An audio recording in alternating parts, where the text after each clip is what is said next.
আমার স্বামী আমাকে ২ তালাক দেওয়ার ৩ দিন পরেই আমার মা মারা যান। মেয়েদের বাহ্যিক যে সৌন্দর্য থাকে আমার সেটা নেই। আমি অত লম্বা নই, দেখতেও অত সুন্দর না। চেহারার গড়নও ভালো না, টানা, টানা চোখ নেই। এক কথায় দেখতে কোনো অংশে মায়াবী নই আমি। তবুও ভাবতাম হয়তো মানুষের বাহ্যিক সৌন্দর্যের থেকে মনের সৌন্দর্যই আসল। কিন্তু আমার ধারণা সম্পূর্ণ ভুল ছিল। আমার স্বামী আমাকে টাকার লোভে বিয়ে করেছিল।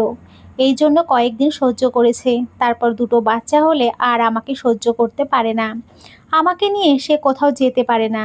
আমার জন্য তার সবার কাছে ছোট হতে হয়। দেখতে বাজে আমি, হ্যান ত্যান নানা রকমের অভিযোগ তার আমাকে নিয়ে। বকা মার লেগেই থাকতো ঠুনকো ঠুনকো কারণে। একসাথে ২ তালাক দিয়ে দিয়েছে। যখন তখন বাকি ১ তালাকও দিতেও তার সময় যাবে না। যেদিন ২ তালাক দিয়ে তাড়িয়ে দিয়েছিল, সেদিন ভাবলাম এত অত্যাচার আর সহ্য করব না। এবার হয় নিজের মতো করে একটু বাঁচি, এই ভেবেই বাড়ি চলে আসি। কিন্তু মা হঠাৎ করেই মারা গেলে আকাশ ভেঙে পড়ল আমার মাথায়। বাবার কাছে যে খুব একটা আহ্লাদি আমি, এমনটাও নয়। বাবা তেমন ভালোবাসেন না হয়তো, আর বাসলেও জানি না। ছোট থেকেই বাবার তেমন কোনো আদর স্নেহ পাইনি। তার কারণ একটাই, আমরা ৪ বোন, কোনো ভাই নেই। বাবার ছেলের শখ ছিল খুব। ছেলের আশায় এতজন বোন আল্লাহ দিয়েছেন। তার উপরে কোনো বোন দেখতে আহামরি সুন্দরও নয়। সবাই কালো, কি আর করব, এতে আমাদের করারই বা কি আছে। আল্লাহ যেমন ইচ্ছে করেছেন উনি তেমন করেই আমাদের বানিয়েছেন। বাবার অবস্থা মোটামুটি ভালো, উনি স্কুল টিচার। তাই মা আমাদের জন্য টাকা পয়সা সঞ্চয় করে রেখেছেন, শুধু বিয়ে শাদির জন্য। বাবাও আমাদের প্রতি তার যথাযথ দায়িত্ব পালন করেছেন। আমার ইচ্ছে ছিল লেখাপড়া করে চাকরি করব। কিন্তু যখন অনার্স কমপ্লিট করি তখনই ভালো ছেলে পেয়ে আর হাতছাড়া করেননি। আমি অমত করলে মা বুঝিয়েছিলেন, এত পড়ে কি হবে, বিয়েটা করে নে মা, ভালো ছেলে পাওয়া যায় না সচরাচর। ওনাদের হয়তো মনে ছিল অসুন্দর মেয়ে যত আগে বিয়ে দেওয়া যাবে ততই ভালো। ছেলেটাও সুন্দর দেখতে, মেয়েটাকে যাতে সাদরে গ্রহণ করে, তার জন্য বাইক সহ ঘরের সব জিনিসপত্র তাকে দিলেন। একবারও এটা ভাবলেন না ছেলেটা মেয়েটাকে সাদরে গ্রহণ করবে কিনা। তারপরেও যত কুৎসিতই হই না কেন দেখতে, মায়ের কাছে আমরা ৪ বোন ছিলাম রাজকন্যার মতো। কোনো কিছুর দিক দিয়ে কমতি রাখেনি মা। মা ছিলেন আমাদের একমাত্র আপনজন। এখন মা নেই, আমি অর্ধেক ডিভোর্সি, কোলে আমার ২টো মেয়ে। একটার ২ বছর আর একটা ৮ মাসের বাচ্চা। নিজের ২ মেয়ে আর ছোট ৩ বোনকে নিয়ে সামনে আমার কি অবস্থা হবে কে জানে। মা থাকলে একটা বিশ্বস্ত আশ্রয় ছিল। এখন পুরোপুরি দিশাহীন আমি। মা মারা যাওয়ার ২ মাসের মধ্যেই বাবা আবার বিয়ে করলেন। এই ২ মাসের মধ্যে একদিনও আমার স্বামী খোঁজ নেয়নি, আমার বা আমার মেয়েদের। সে নেবে কেন, আপদ বিদায় হয়েছে, এতে সে বেঁচে গেছে। বাবার এত তাড়াতাড়ি বিয়ে করাতে ভেতর থেকে ভেঙে পড়লাম খুব। বাবার নতুন স্ত্রী স্কুল শিক্ষিকা, উনি বিধবা ছিলেন। রোড অ্যাক্সিডেন্টে ওনার আগের স্বামী মারা যান। আগের পক্ষে কোনো সন্তানেদি নেই। দেখতে ভালোই, বয়স আমার মায়ের থেকে একটুখানি কমই হবে। উনি মানুষ হিসেবে কেমন তা এখনও জানি না। একদিকে বাবার সাথে আমাদের কারো ঘনিষ্ঠ বা বন্ধুসুলভ সম্পর্ক নেই, অন্যদিকে সৎ মা, পাড়ায় কানাঘুষা শুরু হয়ে গেল। আমাকে আর আমার বোনেদেরকে সবাই দীর্ঘশ্বাস ছেড়ে বলতে লাগলো, তোদের কপালটা এবার পুরলো রে। এইসব নানা চিন্তায় রাতে ঘুম হয় না আমার। খেতেও পারি না ঠিক মতো, গলা দিয়ে ভাত নামে না। ভীষণ মায়া লাগে বোনেদের আর ২টো মেয়ের দিকে তাকালে। সৎ মায়ের সাথে কথা হয় টুকটাক। বোনেদের বলেছি ওনার সাথে ভালোভাবে কথা বলতে, সব কাজে সর্বোচ্চ সাহায্য করতে, ওনাকে ভালোবাসতে। বোনেরা আমার কথা মতো তাই করে। রাতে এসব পরিস্থিতি নিয়ে ভাবতে ভাবতে কখন যেন ঘুমিয়ে পড়েছি ঠিক পাইনি। শেষ রাতের দিকে ঘুম ভাঙলে পাশে চেয়ে দেখি আমার ছোট মেয়ে পাশে নেই। বুক কেঁপে ওঠে আমার, ভয় পেয়ে ধরফরিয়ে উঠি বিছানা থেকে। এক আশ্চর্য দৃশ্য তখন দেখতে পাই। বাবার বিয়ে করা সদ্য স্ত্রী আমার সৎ মা আমার মেয়েকে বুকে জড়িয়ে হাঁটছেন। বিষয়টা বেশ চমৎকার হলেও খুব আশ্চর্য হলাম, এটাও সম্ভব? এসব তো নিজের মায়েরা করে, সৎ মা কি কখনো এসব করে? ব্যাপারটা কেমন যেন ভেতর থেকে মেনে নিতে পারছি না। উঠে ওনার কাছে গেলাম, বললাম আমার কাছে দিন। ওনাকে কিছু রাখতে ইতস্তত লাগছিল আমার, তাই কিছু সম্বোধন না করেই বললাম। উনি মুখে হাসি ফুটিয়ে বললেন, বাচ্চাদের আমার পছন্দ, তোমার মেয়ে কান্না করছিল খুব, কান্না শুনে আসি। তুমি ঘুমাচ্ছ দেখে আর না ডেকে কোলে নিলাম। দেখো কিভাবে ঠান্ডা হয়ে গেছে আমার কোলে উঠে। আমি শুকনো হেসে হাত বাড়িয়ে মেয়েকে নিলাম। তারপর উনি প্রশ্ন ছুড়লেন, তুমি কতদিন থাকবে এখানে? মানে কতদিনের ছুটি? জমে গেলাম ওনার প্রশ্ন শুনে। ভেতরে ভেতরে নিভে গেলাম খুব। বাবার সাথে ছোট থেকে ভালো সম্পর্ক থাকলে, বড় একটা ভাই থাকলে, নিজের কোনো ইনকাম থাকলে ওনার প্রশ্নের উত্তর গলা উঁচু করে জবাব দিতে পারতাম। এভাবে গুটিয়ে যেতাম না। আমি শুকনো কণ্ঠে আস্তে করে বললাম, কালই চলে যাব। শুয়ে শুয়ে অনেকক্ষণ চিন্তা করলাম। ওনার প্রশ্নটা মাথায় ঘুরপাক খেতে লাগলো। খুব খারাপ লাগলো। হয়তো উনি সৎমা বলে এই প্রশ্নটা বেশি খারাপ লাগছে। আমি তো একা এখানে না, সাথে আমার মেয়েরাও আছে। ভাবলাম আমি একেবারে থেকে গেলে উনি নিশ্চয়ই বাবার সাথে ঝামেলা করবেন। কি দরকার এসবের? কাল সত্যিই চলে যাব স্বামীর বাড়ি। হাতে পায়ে ধরে থাকবো। এই হাত পা ধরা শুধুমাত্র আমার মেয়েদের জন্য। আমি একা হলে এত চিন্তাই করতাম না। বাপের বাড়িতে থাকাকালীন যদি কেউ আমার মেয়েদের কিছু বলে, সেটা আমি সহ্য করতে পারবো না। ঘুম তো আসেইনি আর কাক ডাকা ভোরে বিছানা ছাড়লাম। সব কিছু গুছিয়ে নিলাম। বোনগুলো আমার চলে যাওয়ার কথা শুনে হতভম্ব। চলে যাওয়ার কারণ জানতে চাইলে বললাম, চেষ্টা করি আবার সব ঠিকঠাক হয় কি না। তোরা ভালোভাবে থাকবি, মন খারাপ করবি না একদম। মাকে মনে পড়লে কাঁদবি, কাঁদলে মন হালকা হয়। বেশি কষ্ট হলে স্কুলের পেছনের বাগানে গিয়ে চিৎকার করবি। কেউ শুনতে পাবে না, দেখবি তোদের ভালো লাগবে। আর আমি তো আছি, খারাপ লাগলে বা কোনো সমস্যা হলে আমাকে জানাবি, আমি আসবো। রোজ তোদের সঙ্গে ফোনে কথা বলবো, লেখাপড়া ঠিকঠাক যেন হয়। বাবার সঙ্গেও ঘন ঘন কথা বলবি, কারণ ছাড়াই বলবি। বাবা ছাড়া আপন আমাদের আর কেউ নেই। বোনগুলো কেঁদে ফেললো, আমিও কেঁদে ফেললাম। বাবাকে আর সৎ মাকে বলে বিদায় নিলাম। বাবা শুধু বললেন, সাবধানে থাকিস, আবার আসবি। বাবার কথায় ভেতরটা মোচড় দিয়ে উঠল। বাবা জানেন আমার সঙ্গে ঘটে যাওয়া সব কিছু, তবুও আমাকে নির্দ্বিধায় যেতে দিচ্ছেন। কি ভয়ঙ্কর ব্যাপার! আমাকে দেখা মাত্র আমার স্বামী রশিদ টিটকারি মেরে বলতে শুরু করলো, কি হলো, বাপের বাড়ি থাকতে পারলি না? বিদায় করে দিল তো? আবার এসেছিস যখন কাজের লোকের মতোই থাকবি। একটু বউভাব দেখালে বা মুখ চালালে আমার হাত চলবে। এরকম নানা কথা বলতে লাগলো। শাশুড়িও বললেন, আমি লাথি খাওয়া কুকুরের মতো ফিরে এসেছি। সে তো এসব বলবেই। কোনো কথা না বলে নীরবে সব সইলাম। সপ্তাহ যেতে না যেতেই রশিদ আমাকে আবার প্যারা দিতে শুরু করলো। বাপের কাছ থেকে টাকা নিয়ে আয়, না হলে বাপের বাড়ি যা। আমি আবার বিয়ে করব। সহ্য করতে না পেরে কিছু তর্কাতর্কি করলে এলো পাতারি মারতে লাগলো। ঠিক তখনই আমার স্বামীর বাড়িতে উপস্থিত হলেন আমার সৎ মা আর বোনেরা। রশিদ থেমে গেল। আমি নিজের শাড়ি ঠিক করে বাইরে বের হলাম। মুখে হাসি টানার চেষ্টা করলাম। থাপ্পড়ের দাগ স্পষ্ট লাল হয়ে আছে গালে। চোখে পানি টলমল করছে, তাও কন্ট্রোল করার চেষ্টা করলাম। বোনেদের মুখের দিকে তাকানোর উপায় নেই। তাদের অসহায় আর রাগে ভরা চেহারা দেখে আমারই মায়া লাগলো। সৎমা আমার দিকে একবার তাকিয়ে চোখ ঘুরিয়ে নিলেন। আমার শাশুড়ি ওনাকে নিজের ঘরে নিয়ে গিয়ে গল্প শুরু করে দিলেন। আমি খাবার বানাতে ব্যস্ত হয়ে পড়লাম।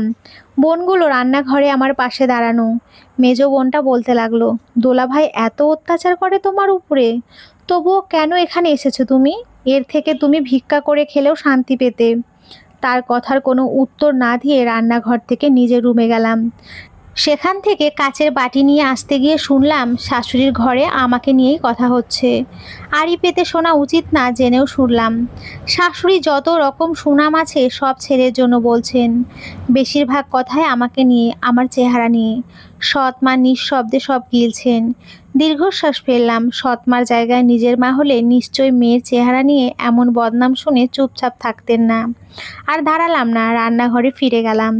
দুপুর গড়ালো, খাওয়া শেষ হলো। সৎমা আমার কাছে এসে বললেন, চলো আমার সঙ্গে। আমি ঘাবড়ে গেলাম। চোখ নামিয়ে বললাম, কোথায় যাব আমি? আমার সঙ্গে যাবে, তোমার বাড়ি যাবে। কেমন একটা ঘোরের মধ্যে পড়ে গেলাম ওনার কথায়। কিছুই বুঝতে পারছি না। বোনগুলোও নির্বাক। সৎমা এবার আমার হাত ধরে বললেন, তোমার সঙ্গে যা যা হয়েছে সব তোমার বাবার কাছে শুনেছি। আজ এই উদ্দেশ্য নিয়ে এসেছিলাম তোমাকে নিয়ে যেতে। এখানে এসে যা দেখলাম তাতে সব স্পষ্ট হয়ে গেল। তোমাকে মানুষ বলে যারা গণ্য করে না, তাদের বাড়িতে তুমি কেন থাকবে? এত কিছু হওয়ার পর কেন ফিরে এলে সেটাও বুঝলাম না। আমি আমতা আমতা করতে লাগলাম। আমি যে চলে যাব, আমার মেয়েরা? সৎমা হাসলেন। আমি যেহেতু তোমার মায়ের জায়গায় আছি, তাই মায়ের জায়গা থেকেই বিচার করছি। মেয়েরা মা ছাড়া কি থাকতে পারে? মেয়ে দুটো তোমার সঙ্গেই থাকবে, ঘাবড়ানোর কিচ্ছু নেই।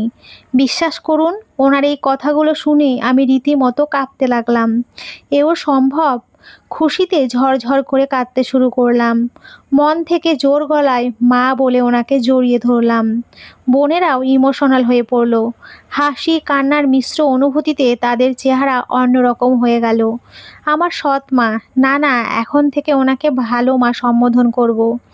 ভালো মা পিঠে হাত বোলাতে বোলাতে বললেন, আমার বিয়ের পর থেকে তুমি সহ তোমার বোনেরা দূরত্ব বজায় রাখছো, হয়তো সৎ মা বলে। পৃথিবীর বেশিরভাগ সৎমাই বিষাক্ত, তাই বলে সব সৎমা তো আর বিষাক্ত হতে পারে না, তাই না? আমাকে আজ থেকে নিজের মা ভাববে। মায়ের সঙ্গে সুখ দুঃখ যা বলতে আমাকেও তাই বলবে। সব শেয়ার করবে, কেমন? আমি মাথা নাড়িয়ে ঠিক আছে বললাম। ভালো মা রীতিমতো রশিদ আর তার মাকে হুমকি দিয়ে আমাদের সবাইকে নিয়ে বাড়ি ফিরলেন। আমার ডিভোর্স হয়, আমার ভালো মা রশিদের থেকে পুরোপুরি দেনমোহর আদায় করিয়েছেন। এটাও ঠিকই করেছেন, মেয়েদের ভরণ পোষণ তাকে দিতেই হবে। আমার মা বাবাও ততটুকু করতে পারতেন না যতটুকু ভালো মা আমার জন্য করেছেন।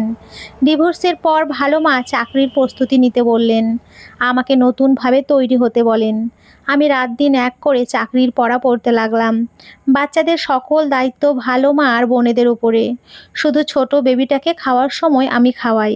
ছোট থেকে যেমন রাত করে পড়লে মা যত্ন করতেন, তেমনি ভালো মা কফি বা চা বানিয়ে আমার জন্য ফ্লাক্সে রেখে দিতেন, যাতে গলা শুকিয়ে গেলে ভিজিয়ে নিতে পারি, এনার্জি পাই।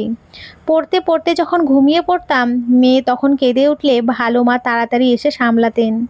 আগোছালো আমির গায়ের কাপড় ঠিক করে দিতেন। বালিশ ছাড়া ঘুমালে মাথায় বালিশ দিয়ে দিতেন। এরকম ঘটনা অনেক রাতেই ঘটেছে। মনে অদ্ভুত একরকম ভালো লাগা সৃষ্টি হতো। আমাদের ঘরে যে সৎমা আছেন সেটা কখনো কেউ টেরই পেত না।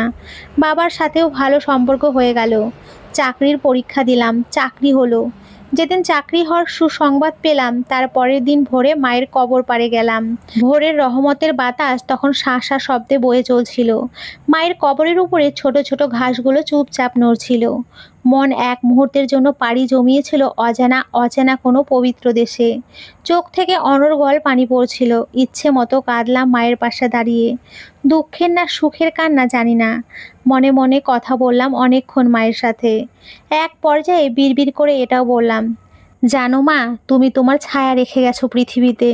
তুমি যেমন আগলে রাখতে তোমার অসুন্দর মেয়েদের, তোমার ছায়াও তাই করে। বিশ্বাস করো, ওনার মতো এত ভালো সৎ মা আমি আর কোথাও দেখিনি।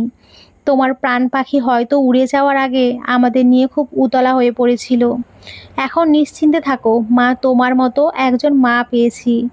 এক গোধূলি বিকেলে ছাদে বসে আছি। দক্ষিণা বৈরী বাতাস হু করে বয়ে যাচ্ছে। বাতাসে যেন শীত দ্বিগুণ বাড়ছে। ভালো মা বসে বসে কি একটা বই পড়ছেন। আমি তার পাশে গিয়ে বসলাম, বললাম, ভালো মা, একটা কথা বলবো? তিনি হাসি মুখে বললেন, বলো। আমি বললাম, সৎ মায়েরা তো এত ভালো হয় না। তুমি অন্যরকম কেন? আমার কথা শুনে তিনি স্থির দৃষ্টিতে আকাশের কোদলিয়া মেঘের দিকে তাকিয়ে থাকলেন। প্রায় 5 সেকেন্ড পর আমার দিকে তাকিয়ে বললেন, আমি যখন ক্লাস 9-এ পড়ি তখন আমার মা মারা যান। বাবা বিয়ে করেন, সৎ মা আসেন। সারাদিন ঘোড়ার মতো খাটাতে নামায়, কাজের লোকের মতো ব্যবহার করতেন। খাবারের দিক থেকেও আমার প্রতি অনিয়ম করতেন। আমি চুপচাপ সব মেনে নিতাম, কিন্তু রাতে মুখে কাপড় গুজে কাঁদতাম শুধু। বাবাকে অভিমান করে কিছুই বলতাম না। বড় একজন ভাই ছিল আমার। ভাই জিজ্ঞেস করলেও ভালো বলতাম। বাবা আর ভাই বাড়ি থাকতেন না তেমন, তাই তারা কিছু দেখতেও পেতেন না। এরকমই চলতে চলতে একদিন হুট করে সামান্য কথায় সৎমা আমার গায়ে হাত তুললেন। সেদিন আর সহ্য করতে পারিনি। ভাই ফিরলে সব বলি তাকে। তখনই ঝগড়া শুরু হয়। ভাই আমাকে নিয়ে আলাদা হয়, আলাদা ঘরে থাকি, আলাদা খাই। আমার উপর থেকে মানসিক চাপ কমে, কাজের ভারও কমে। ঠিক মতো লেখাপড়ায় মন দিই, চাকরি করি, বিয়ে হয়। ভাই ধুমধাম করে আমাকে বিয়ে দিয়েছিল। আমার স্বামী মানুষটা খুবই ভালো ছিল, অসম্ভব ভালো। ভালো মানুষ বেশি দিন থাকে না, তাই তো ওপারে চলে গেলেন। আমার কোনো ছেলে মেয়েও নেই। সেই জন্য ভাই বাড়ি নিয়ে আসলেন আবার। হঠাৎ একদিন তোমার বাবার সাথে বিয়ের প্রস্তাব আসে আমার ভাইয়ের কাছে। আমি ঠিক করেছিলাম আর কখনোই বিয়ে করব না, কিন্তু যখন শুনলাম 5টা মাহারা মেয়ের কথা, তখন আর না বলিনি, আমি রাজি হই। মূলত তোমাদের জন্যই রাজি, যাতে অন্য কোনো সৎ মা না আসতে পারে তোমাদের ঘরে। এতটুকু বলেই মুখে মমতার হাসি টেনে আমার দিকে তাকালেন। আমি এক মুহূর্তে নীরব শ্রোতা, কিছু বলার ভাষা নেই। এত ভালো কী করে উনি? ভালো মা এবার আমার হাত ধরলেন। তার ভাব ভঙ্গি দেখে স্পষ্ট বোঝা যাচ্ছে তিনি আমাকে কিছু বলবেন। অপেক্ষা করলাম। তিনি বললেন, আমার একটা ভাইপো আছে, হুজুর মানুষ, তার সাথে তোমার বিয়ে ঠিক করব ভাবছি অনেক দিন থেকে। তুমি ডিভোর্সি শুনে সে নিজে থেকেই তোমাকে বিয়ে করতে চাচ্ছে। খুবই আল্লাহ ভীরু মানুষ, আল্লাহর জন্যই তোমাকে বিয়ে করতে চাচ্ছে। তুমি চাইলে তোমার মেয়েদের সাথে নিয়ে যেতে পারো, আবার আমাদের কাছেও রেখে যেতে পারো, সব তোমার ইচ্ছে, কোনো রকম চাপ নেই। তুমি কি রাজি হবে? এতদিনে মানুষটাকে যেভাবে চিনেছি, উনি আমার বা আমার বোনেদের ভালো ছাড়া কখনোই ক্ষতি চাননি, চাইতেই পারেন না। আমি বললাম রাজি আছি। বিয়ে হলো এক শুক্রবারে। আমার পরে আরও 2 বোনের বিয়ে হলো। এখন ঘরে একটা বোন আছে, শুধু ভার্সিটিতে পড়ে। ভালো মা সব বোনের ছোটোখাটো একটা চাকরি ধরিয়ে তারপর বিয়ে দিয়েছেন। উনি এখন আমাদের সব বোনের চোখের মণি হয়ে উঠেছেন। আমরাও যত আবদার সুখ দুঃখ সব ওনার সাথেই বলি। আমি দোয়া করি পৃথিবীর সব সৎ মা যেন আমার ভালো মায়ের মতো ভালো মনের মানুষ হন। তবেই মাহারা সন্তানরা আর কষ্ট পাবে না, চাপা কষ্ট নিয়ে ঘুরে বেড়াবে না, রাতে বালিশ চাপা দিয়ে কাঁদবে না, একাকিত্বে ভুগবে না। তো বন্ধুরা, আজকের এই গল্পটি কেমন লাগলো? তোমরা সকলে খুব ভালো থেকো, সুস্থ থেকো। সকলকে অসংখ্য ধন্যবাদ। নমস্কার বন্ধুরা, খুব ভালো থেকো।